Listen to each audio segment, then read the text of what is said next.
রাসূলুল্লাহ সাল্লাল্লাহু আলাইহি ওয়াসাল্লাম বলছেন, ইন্নাল্লাহা লা ইয়াকবালু আমাল, আল্লাহ সুবহানাহু ওয়া তাআলা ওই আমল কবুল করবেন না ইল্লা মান কানা খালিসান ওয়া ইবতাগা বিহি ওয়াজহুহু, যে আমলে খোলসিয়াত নাই, একনিষ্ঠতা নাই এবং আল্লাহ সুবহানাহু ওয়া তাআলার সন্তুষ্ট হওয়ার জন্যই সে আমল আল্লাহ সুবহানাহু ওয়া তাআলা কবুল করবেন না।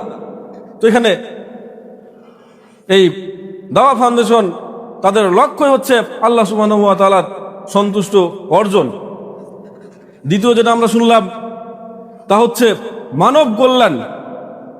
মানব কল্যাণ অত্যন্ত এক গুরুত্বপূর্ণ আমল।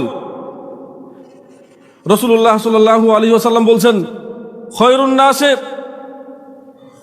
মান আনফাউহু লিন্নাস, মানুষের মধ্যে সেই সর্বোত্তম মানুষ, মান আনফাউহু লিন্নাস, যে মানুষের সবচাইতে বেশি উপকারে আসে। মানুষের সবচাইতে বেশি উপকারে যে মানুষটা আসে সে হচ্ছে সবচাইতে শ্রেষ্ঠ মানুষ। একথা রাসূলুল্লাহ সাল্লাল্লাহু আলাইহি ওয়াসাল্লাম বলছেন। রাসূলুল্লাহ সাল্লাল্লাহু আলাইহি ওয়াসাল্লাম বলছেন, ওয়াল্লাহু ফি আউনিল আবদ মা কানাল আবদু ফি আউনি আখিহি, আল্লাহ সুবহানাহু ওয়া তাআলা ওই ব্যক্তির সহযোগিতায় থাকে যতক্ষণ সে তার ভাইয়ের সহযোগিতায় থাকে। অত্র ফাউন্ডেশনের লক্ষ্যই হচ্ছে মানব কল্যাণ, আর এক ভাইয়ের, আর এক পরিবারের সেই সাহায্য সহানুভূতি করা।